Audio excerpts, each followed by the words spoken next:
So hey, it's Andrew and Enzo from Home Theatre Engineering, and today we're going to ask the question, is this the best home theatre projector in the world?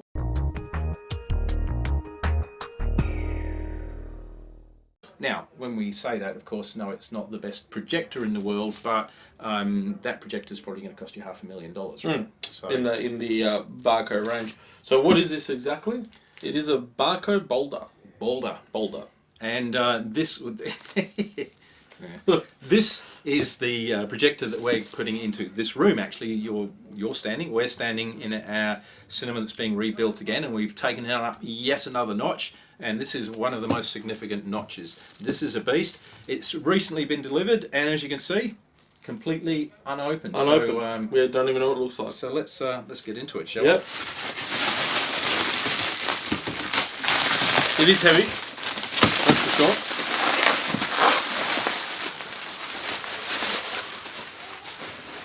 Alrighty. Now I think this actually just comes off, lifts off. I think. Top part. Let's do that. I hope we've done this right. Is that correct? Sure does. Is there anything in there? Okay. Alrighty. Look, nice little bag. Tells you what it's called. Get rid of this. Oh, actually, we need to lift that out and put it on top of here. So, can you get that? Sure. Let's see how heavy this bad boy is. Well, we got it? Yep. Don't drop it. Drop it and you've bought it. Okay. Right, keep going. Of course, it never goes right when you want it. Ha! Ah! No rush. No, just stay there. No rush, it's fine. Right. Oh, we might have to do this again. No, you can just speed through that part. Okay. It's hilarious. Okay. Is it heavy? It's heavy. There you go. Alrighty. The problem is you can't practice an unboxing, can you? Not really. So, right. Well, that will make good content for a bloopers reel. I know. What would have been good is if we'd had someone here who knows something about Barco. Yeah, it's just... Well, yeah, they are very far away. Well, maybe I can help then. Oh, Peter, back. How are you, mate? Good, mate. I'm not Peter? sure I'm supposed to do it. It's all right with you, sanitizer and everything. Don't worry. So, you've met Peter before on one of our videos. Peter represents a few products, but he is basically Mr. Barco Australia. So you can have the centre seat. Oh, can I? Yeah, Oh, yeah. that's the first time for everything. So let's take the cover off and have a look at what we've got here, shall we? Where's it? Oh, look at this. Look at that. Okay. That is an interesting... we should probably turn that around. So which way are we going? Lens front? Yeah. So there's the front of it. It's a big beast. Right, so that's the front. Let's have that's the lens side of the projector, obviously. So Obviously the lens size, where and then the rear sides with all your inputs on here. So obviously you've got all your HDMI, DVI-D, your DMX controls, your LAN networking, USB, SDI inputs, everything HD-based T. You've got a full gamut at the back here, basically, for all types of connections that you could want or need to use. let's spin that around so and you can see that. DisplayPort as well. I've actually got a really good... Hang on, got it? And one more. There we go. This weighs what, about... Oh, 30 over 30 kilos, yeah. I mean, look, the reason why it weighs in that weight is that internally it's like obviously this is plastic on the outside here, but inside is a full metal chassis and framework inside. Yep. And there's so much metal and high quality parts in here that's where the weight's coming from. Right. Obviously the plastic's also special plastic to help with heat dissipation. Because with Barco we're predominantly laser orientated, obviously using DLP, that's perfect match there because you don't have issues with the heat situation with a DLP chip as you may with other chipsets with laser, but then you've also got a huge cooling system in here as well because laser runs quite hot. Doesn't make this extraordinarily loud, But with the Boulder and this kind of series is the kind of projector that you end up putting into, say, a hush box in the room, or like we have here, where it's in another room at the back. Yeah, with a little window there. So I like residential. I mean, yeah, it's a residential projector. It was far from a residential projector. So, look, I mean, Barco's history is in obviously commercial cinemas. Yeah. Over 52% of your commercial cinemas around the world have a Barco projector in there. In Australia, it's actually over 70%. And the simulation markets and medical markets, there's a lot of simulation technology in here, which is what makes this is called part of the Pulse platform.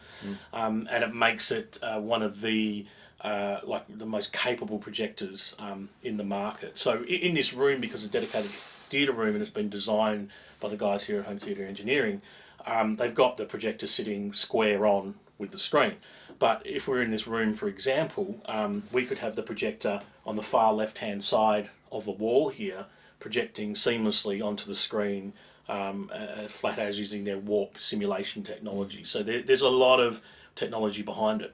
We've seen that one where it was upside. It was like upright in the other room using the mirrors. That's an interesting thing, and it's something that really hasn't come to Australia in a big way. We'll take a bit of a segue for a second, because I want to talk about electronic art.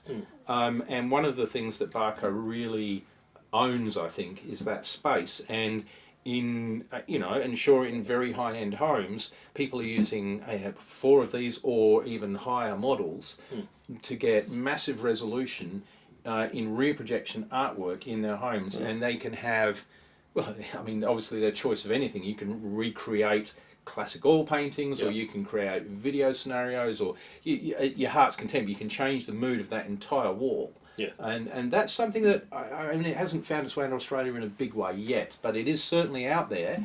And so, if you are building an exquisite home and you want something a little bit different, then come and talk to us, because the things that you can do with these in terms of raising the character of your home and the creativity and the art and the feel of a home is phenomenal. They're not just projectors. Look, I mean, Barco's a solutions service and very much architectural design. And you can go onto their website and at barcoresidential.com and you can see all the kind of architectural inputs and the designs and everything that they're doing on that factor. So one job you were talking about, which has been specified, is a scenario where we actually have 4 of these projectors in the wall in a special framework, and we work with a company called Display Technologies out of the UK, and they create these fantastic mirror-based systems and allow us to do it. And basically this creates effectively a 16K image, so you can still run UHD through this and have it basically, because it's got a special processor in it. So there's a processor where all the projectors connect to and your source goes into, so it does all the scaling in there, and you're like literally going to have a 16K image. Now the idea behind this is a massive wall-to-wall sort of 6 meter wide type visual area that's worth doing it, but theoretically it's scalable. So let's drag it back to home theatre now, and back to this projector. This is not, I guess for the average person, myself included, this is not a cheap projector, but it's good value. And I think that's important to point out. It's a bit like any high quality item you buy. You're investing in the quality, the performance. And one of the things that I like about having seen these in action and on other jobs is that, and it's a bit hard to quantify, but this, to me, the image out of this has a very cinematic feel. Yes. I feel, I've worked with a lot of DLP projectors, as you know, and a lot of different types of projectors, and they tend to sort of feel a bit more towards TV. There's something about this that I can't put my finger on that has that... It's natural. Natural cinema feel. Natural feel, yeah. So, look, Texas Instruments and who make the DLP chips has a very, very close relationship with Barco. And I often say this, which is reference to Australians, but not so much to people overseas, but with the DLP chipsets, Barco uses the largest ones they can in each different product, depending on the price point, but they only use the highest class 1A or A1 grade chipsets. And even within then, they will check every single chip to see if there's even just a single faulty mirror on the millions of mirrors that are on this little chipset. They do that. And I make this saying, it's the chipsets that Barco rejects that makes them the best. Now that philosophy goes through the entire process. Yeah. Every single part of it is what you're paying for. Is you're paying for the Rolls Royce or the Mercedes or the BMW of it, where the engineering is countermand. None, And the thing is, when you put all this together and with every single component of it, that's why you get that imagery.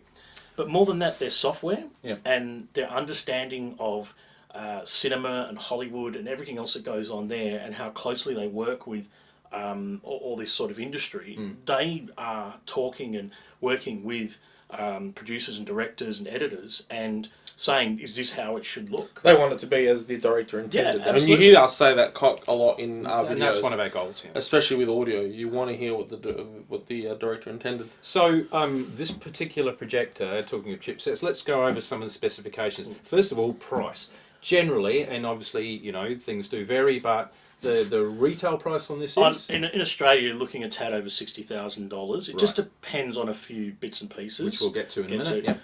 But this particular unit comes in two formats. There's a 16:9 4K native, and then there's a 5.2K, which is for Cinemascope. Yeah. So it is basically a chipset which is in Cinemascope mode from set. So now that's unusual, right? I mean, that's unique to Barco. You know, that's something that we are big anamorphic fans.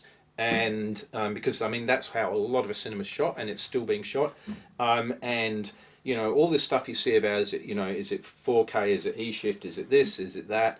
But when you get to 4K anamorphic, that's a whole new ball game, because you need a lens, or you need this or that. This projector is native 4K, for plus. It's 5.2K. 5.2K anamorphic. That's correct. Right. So no lens needed. Anamorphic lens. So needed, there are three sort of common ways that anamorphic's being done these days, and what we refer to maybe as poor man's anamorphic a little bit is where you're blowing the image up.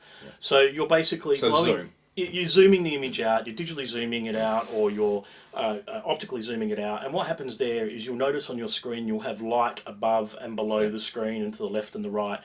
And the problem with that is if you've got a 4K machine, you've lost 30% of your resolution. Yeah. People still get very confused about that. Well, we've done a video we've got some videos on that, so refer to that so we don't take up your time on this.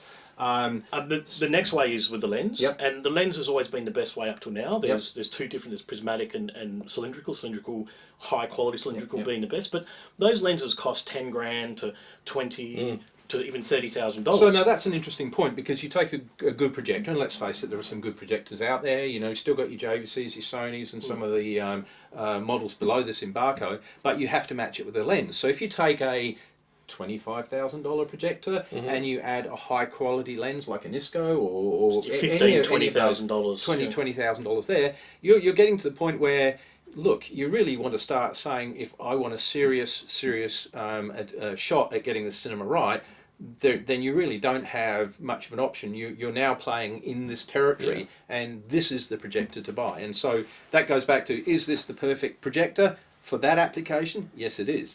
And it means less bulk, and also it eliminates any possibility of any visual issues that will occur from a lens, such as potential light loss, any extra refraction. You're putting a lens in front of another lens. It's not like it's a digital still camera where you're removing a lens and putting another lens. But you imagine you get a camera lens and then you put a wide angle adapter on the ends of it. I mean, in a way, that's what you're doing. So there are a lot of things, and you need a curved screen when you do that as well, which costs a lot more. Let's look at some of the other numbers on this. People are going to be interested in things like contrast ratio, light output. So let's hit some of those on the head.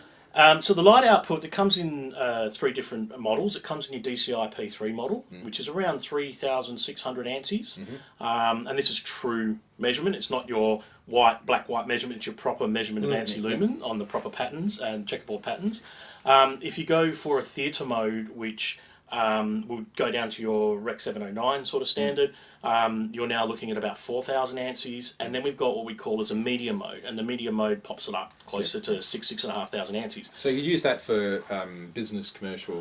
No, we wouldn't actually use it. If you're going to go for a commercial job, you'd actually go for Barco Commercial, because their projectors are designed to be light cannons, and for that environment. What we're talking about is a more living room scenario. Right. Okay. So there's two ways. It depends on your size of your screen. A high higher ambient light situation, you mean? Well, or? possibly that, but it also depends on how big your screen is. Yeah. So, whilst you can get HDR minimum 40-foot Lamberts easily in a 150 to 170 inch screen with the Boulder, if you say I want to put in a 200-inch screen, well, there's only two ways to do it. One is you go up a model to the Loki, the Cinemascope, which double laser, so you get a higher brightness output. So you're now pushing 6,000 ANSI native, or the DCI P3 I think is about 5,000 native, and then you're getting the right amount of light on the screen.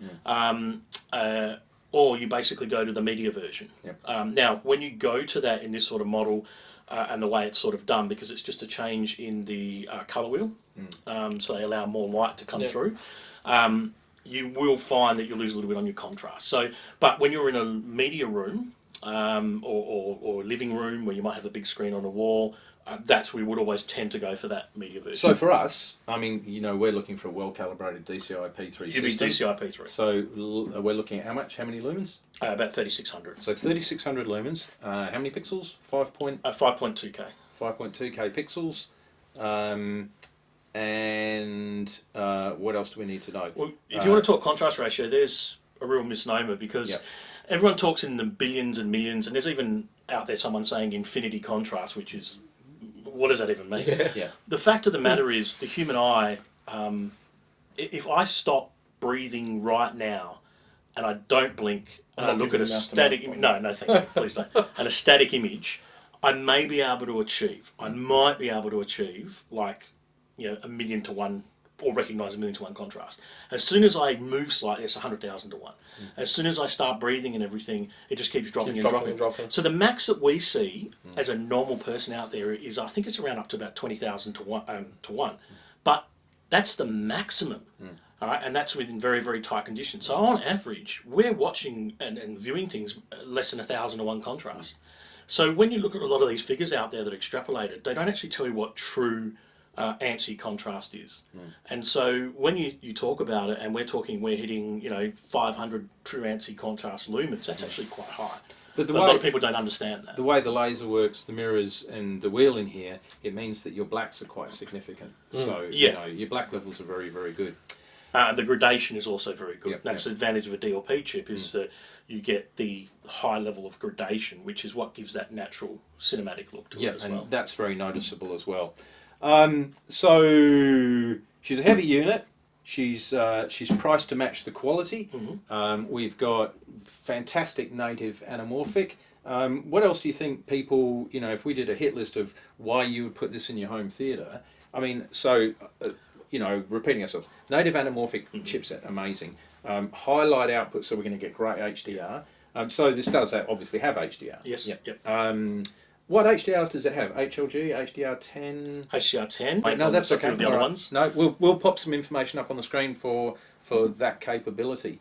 Anything else, Enzo? No, I mean, a few people in the groups that we follow have mentioned Barco, and the people are like, oh yeah, but it's so expensive. And a lot of people ironically have quite expensive cinemas though, that maybe over the time they've built, they've spent over 100 grand in. And they're all everyone's aiming for that reference cinema, and you hear us say this a lot, reference cinema, and the way the director intended. I mean, like Andrew just said, if there's any reason why you want a Barco in a cinema, it's to get the real cinema. That's as simple as that. I mean, there's no other projector on the market. The thing about it is, and going back to the difference, like Barco commercial and Barco residential, you'll actually get potentially better with this, because we're focused on a smaller screen, we're in a smaller environment. Our priority here is what we call the return on experience. A commercial cinema looks at return on investment as their priority. Right. So they're very different priority. And also in a commercial cinema, you've got wall-to-wall seating. You've got to make sure that every single person right up against the wall has got an even uniform. Correct. So you need a very bright projector. Now, brightness and contrast is very difficult to have both high. They're in an inverse relationship. So at a home, when we're dealing even with a 200-inch screen or even up to a 300-inch screen, we can produce a much higher contrast experience at home, and you actually find that because there's less ROI parameters, we can look at ROE, which is return on experience. So if you're building a home that you've invested heavily in, and you're looking to get a real cinema put in your room, then there are two things you need to get right. picture and sound. And in terms of picture, really the critical components, of course, are the projector and the screen. And then we work on things like the placement, the alignment, the calibration of that. But if you are serious about a home theatre, talk to us about Barco and talk to us about a decent screen to match the Barco, and you can't go wrong. Now, of course, we do have a problem here, and that is, we'll just turn it around again. That is, it's heavy. You're not going to be strapping this to a gyprock ceiling, are you? No. So, okay, so if you have a look at the front here, you'll notice that There's no lens. there's no lens. So I'm just going to snap my fingers and we'll be back with the next part of the story. Whoa! Okay, all right. Okay. I like those kind of deliveries, especially these days. So now we have a lens. We have a lens. Okay, well, let's get this little sucker open. This isn't quite as delicate. Who wants to? I've got the lens. I'm not touching it. All right, fair enough. I don't think I want to. If you break it, you bought it, mate. Okay, I got it. Just maybe grab the foam out of there. So Yeah, you might want to. That's for you. Oh, I'll grab this one. Right, you got it? Got this one. There we go. Impressive. Yes. Look at this 5 kilos. Oh, a little bit more than that, I'd say. Yeah. 6. I've got to tell you, the engineering on this, Just the finish as well. just the finish. I don't really, maybe very quickly, take the end cap off. I don't want too much dust on there. Just can't get it back on now. And does this one just pull off? Oh, you should do. Look at that. Now, when you buy a normal projector, it turns up with a lens. Yes. This was delivered and we're going, what's going on? Well, first off, just to say that price I quoted on base price Yeah. does include a lens. Yeah. However, we have multiple lenses to choose from, Right. and there's a reason for that.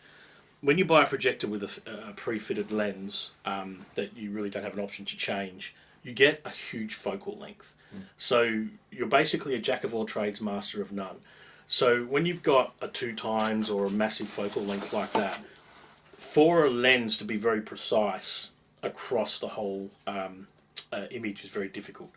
So we have, depending on the models in the range, anywhere from 7 to 11 different lenses you can choose of, all at different focal distances. And we also have some very unique lenses, like we have a right angled lens. So again, for difficult positioning, let's say you had a room where you couldn't put a projector in there, you couldn't put a projector behind, but you wanted to put it behind the screen. We have very ultra short throw lenses, and we also have right angle lenses, so you can have the projector sort of down here and angling up and shooting and all this sort of stuff. So the thing about it though is you've got to go back to digital SLR camera and the theory of it. You can buy a base digital SLR camera. You can buy a lens for $500. You can buy a lens for $5,000. They can be the same focal length first off, and you go, well, what makes the difference between a $5,000 lens and a $500? It's the engineering the glass, and the glass comes down to. So there are lenses out there that use just plastic. They use plastic and glass. Barco only uses glass, and then there's grades of glasses. How much do you basically refine it down to get the clearest elements that you can? How many elements do you put in? And this is not the biggest lens. There are lenses that are a lot bigger than this for longer throws. So, it all comes down to this bit. The thing about it is, when you talk about all the things like we've spoken about contrast, we've spoken about resolution, we've spoken about the chipset, we've spoken about, we haven't gone on to processing or anything like that. This here is the most important part of this projector. So, again with the camera, we've got a 12 megapixel or 20 megapixel digital SLR camera. We put on a $500 lens, put a $5,000 lens on. The camera is the same. The difference is the ability of it to capture the image, bring it through as perfect as possible so the processor can work to its best capacity. Think of this in reverse. We're just doing it the other way around. That's it. And so we've actually seen other models out there that basically they're fine here, but the lens lets them down. And what happens is you get chromatic aberration at the screen. In some cases they can be 4K, but when you actually look, we call 4K, not 4K here. We call, like lumens, ANSI lumens is measured at the screen, the foot lambents is measured at the screen, the contrast is measured at the screen. We measure 4K at the screen.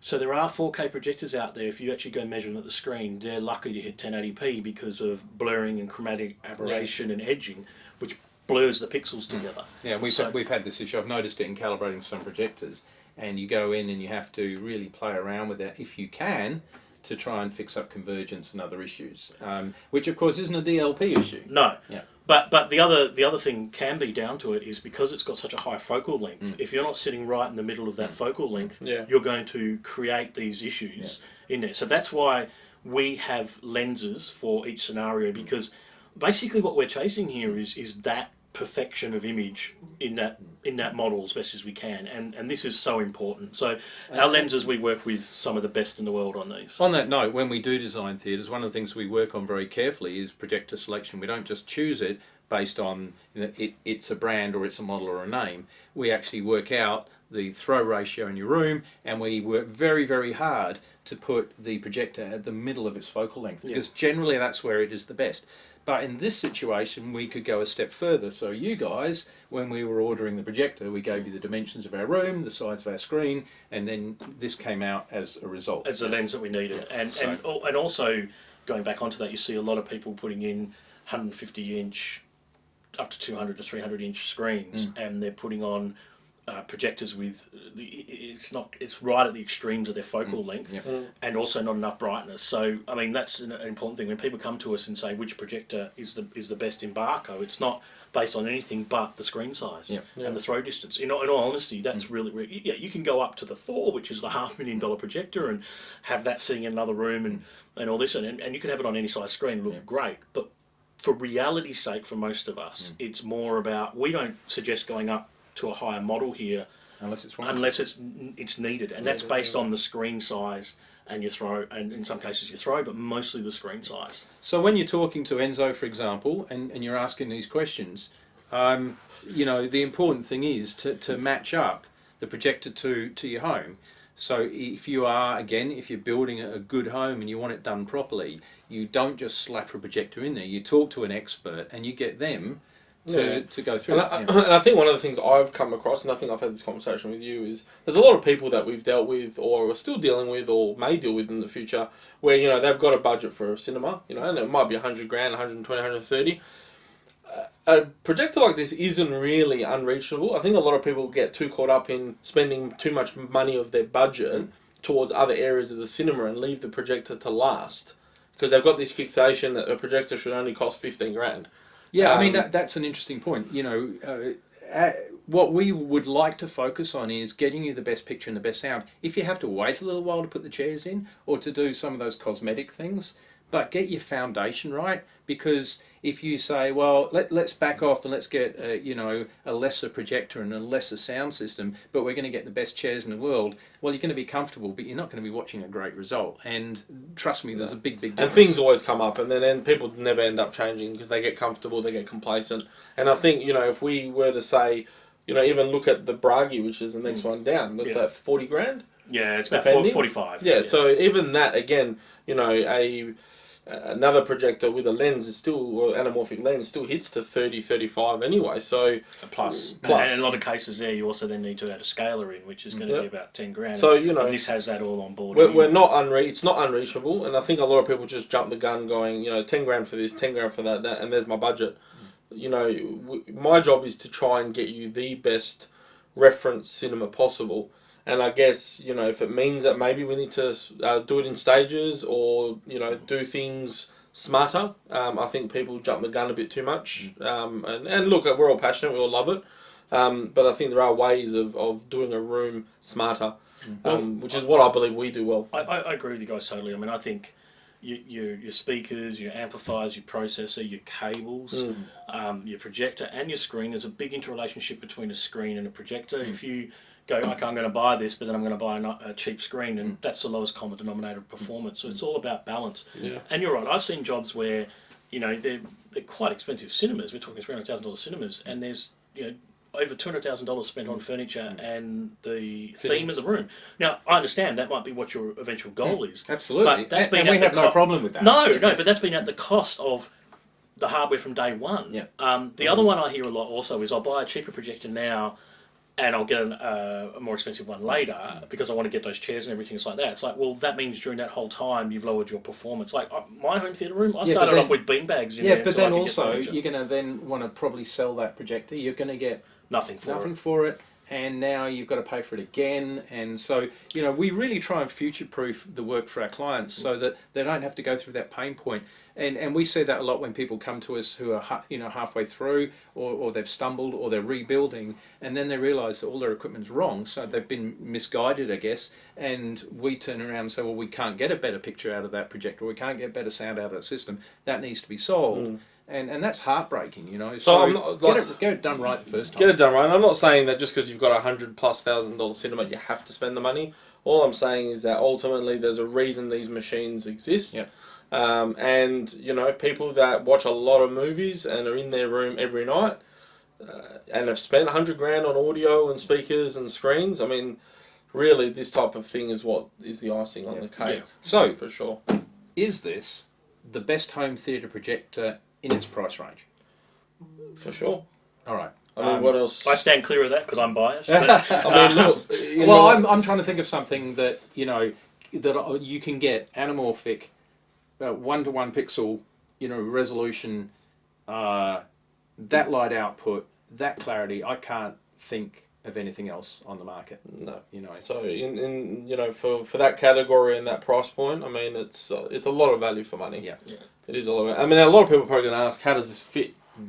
So I don't know whether we're going to do that now or we're going to do another video. No, we could do that now quickly. One quick question, lamp life. So if you run it, it can be up to 60,000 hours, depending on when you run it in like an eco mode. Yeah. But you're looking around 20 to 25,000 if you run it as per normal, which is still a fairly long time for it. I mean, you consider how much viewing you would have to do. I mean, that's pretty much 10 years worth of viewing, even if you were watching a movie every night. What happens after that? Well, it's a good and bad thing, right? So the good thing is that the laser maintains its integrity, and the DLP chip, which is what's unique to DLP, maintains its integrity. So the DLP chip's actually 100,000 hour life. You can replace the laser in this, but the laser is quite a bit of the cost of the unit. It's almost a third of the unit. So at that time, you've got a choice to either replace the laser, and you've still got your DLP chip, which will still keep going. You can probably go through 2 lots. Or at that time, I would really look at 10 years down the track, who knows what we're going to have. And, the way we're going, we probably have 100K. Oh, no, actually, no. There's more. If you ask Barco Residential, they'll say they're more interested in frame rates and colour gamuts and all that, because they think that for most of you, because it's the size of the screen, I mean, even from their point of view, 8K and above, the practicalities in general use aren't there, and not going to be we were for a talking long about this time. yesterday. Resolution is the one of the lowest ranking factors when if you do an ISF course and they talk about picture quality, like, do not get twisted out of shape about resolution. Yes, it's good to have, but it's one of those factors. But color accuracy, chromaticity, dynamic range, contrast, all of those are what our eye is attracted to, not resolution as the first criteria. But do you know the other thing is that resolution is just a statistic. It doesn't tell you how well it does it. Whereas a lot of your other measurements going on actually tell you how well it does it. And I think there's a lot of, I'm not going to say which brands, because this will end up in a really interesting video, but there's a lot of companies that get too caught up in, we're a native projector, we're a 4K, it's all 4K resolution, and ultimately they're actually probably better projectors against that projector. We actually have a Cinemascope 1080p projector which produces 2.5K, and if we put that into a room versus a lot of your 4Ks who are overshooting, we're basically almost at the same resolution without 30% of loss of life, 30% of loss of contrast. We haven't exploded the pixels up in size. Correct. The hard thing is, I understand for a lot of customers, is they go, I want 4K, in their mind they want 4K. But this projector, which is around a $26,000 mark, has got all the capabilities of this, but if you're watching anamorphic all the time and movies, Correct. you're actually better off as a picture quality in that, with all the other aspects that go in, than having a 4K projector. I just calibrated a TV the other day. It was a large TV, I think 75-inch 8K. Yeah. And I got there, and I'd been asked to do this for someone else, and I arrived at the house, and my first question that we often ask a lot is, "What do you watch?" And they proudly opened a drawer of about VHS. 1,000 DVDs. Wow. And you just go and you bought an 8K TV. What's the scaling? 32 times Or or something something like that? And they're going, the picture's not the best. I said, I can't fix that. No. That is a scaling issue. They would have been far better off, even with a 1080 or at least 4K. Yeah. But 8K for watching DVDs. But then you did show them 4K content. Oh, and blew them away. Oh, yeah, absolutely. But the more scaling you have to do, especially with the engines that are in there. I mean, this is a huge commercial simulation engine for scaling here. This is like one of the kind of best out there, but you're paying for it. And no disrespect to those brands, but when you're going down for cheaper product and less dollar value output, there's only so much they can do with the scaling. Now, very quickly, because I want to see if we can put the lens in. Let's see if we can stuff that up. 16:9 anamorphic, and Andrew, the 16. 2:1. The 2:1. 2:1. Oh, whatever it is. Yeah, I always forget.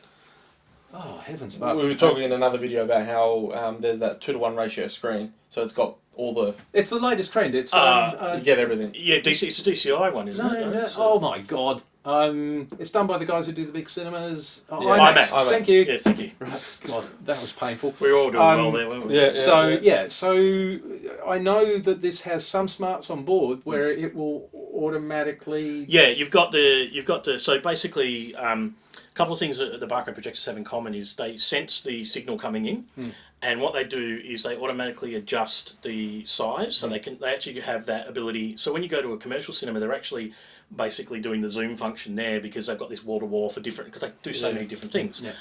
So they've got that capability in here, and they've also partly got that capability, which you can turn on or off if you want, of recognising the input content as well. So if it knows it's Rec 709, it'll actually adjust it to match Rec 709. If it knows it's DCI P3, it'll adjust it. If it knows it's a DVD or lower, it will actually adjust it on its smarts to say, okay, I'm going to try and get the best. I'm going to try to replicate this as best as it should be. But it also change if providing gets the right flags. Yes, yeah. It will change. It will change the format. So, yes, absolutely. But I'd like to add, this isn't like a lot of other projectors. You plug the power cord in, you plug the HDMI, you turn it on, done. No, you can't. This thing here has the most intricate back of house computer GUI software. interface, Comes from the simulation. Comes from and like the amount of you can kind of really dive into the nitty gritty brains of this and make a lot of changes. And you got a lot of information out of it. And there's a lot of info coming out. Yeah. So we have a direction at Barco Residential. We don't sell to every man and his dog out there. Anyone like yourselves has to be qualified. You have to be able to calibrate in-house because we want that calibration done, because there's actually, with the laser, there's special calibration tools, equipment that's different to your normal calibration. And you have to be able to know the software. So anyone that we approve to do this and to sell this product around the world has to go through intense training, and they have to have that caliber of capability, because this is not a plug and play, it's not a DIY product. No. But that also then starts to tell you how good it is, because you need someone who really understands. I've had intense training. Yeah. As a calibrator, having worked on these, I can tell you the first time I ever came across one, the process is very different. It's coordinate-based calibration as opposed to just changing levels.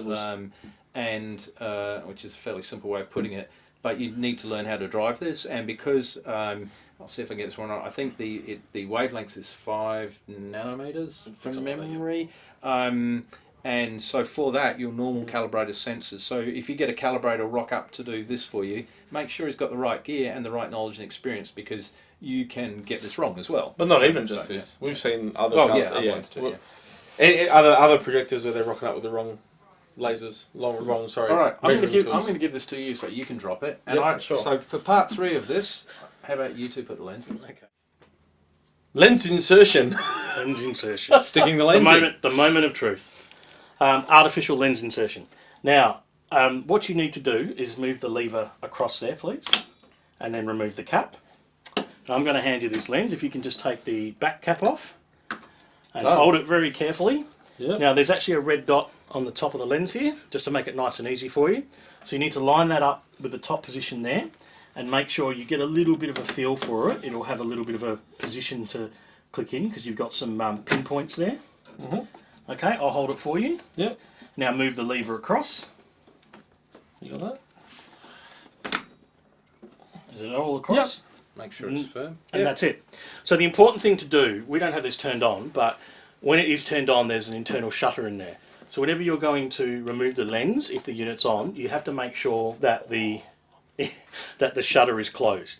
The reason being is otherwise you've got 2 goes at doing that before it doesn't matter if you look straight down anymore. Okay, so you need to have the shutter closed in there at all times, and then there you go, your lens is fitted. So if you do need to, whatever lens you decide, the room changes, you move the projector somewhere else, it's pretty easy to...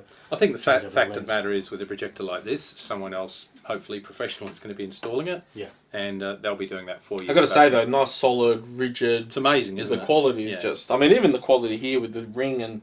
Yeah, it's awesome. There's no expense spared in any of the parts here, guys. I mean, and the lens is one of those ones where they work with the best lens manufacturing companies in the world. They design with them. They tell them what they want. They use the Barco engineering and technology, but the lens manufacturers have to be the top grade European glass lens. It's ours.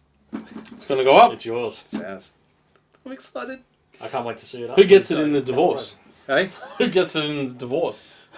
Half. Not us. I can tell. Well, you can have the lens, and Andrew can have the actual projector itself, and then that Well, way it doesn't work without the lens. I'm happy with that. Well, there you go. So look, do I think this is the best projector in the world for this application, for what we want, for anamorphic in a home theatre of high quality that's going to last you for years? I can't think of anything else. Agreed? Agreed. Agreed. And you agree anyway. That's my job. Thank you very much, mate. Pleasure, guys. All good. Always a pleasure. There'll be more videos. Obviously, we'll be doing a calibration on this and a bit more information. So yeah, please do the usual: like, follow, subscribe, tell your friends, tell your mum. Please do. Our room should be up and running within the week now, and we'll get some shots. And it's always hard, but we'll try and take some photos of the end result on the screen and post those as well. But of course, that's the limitation of what you have to do is travel to Perth and come and see our new room, which is epic. It's absolutely epic. So look, guys, thank you. It's been a longer video, but there's been so much to talk about, and appreciate you being with us again. My pleasure. Awesome. Thanks, guys. See you guys. Bye-bye.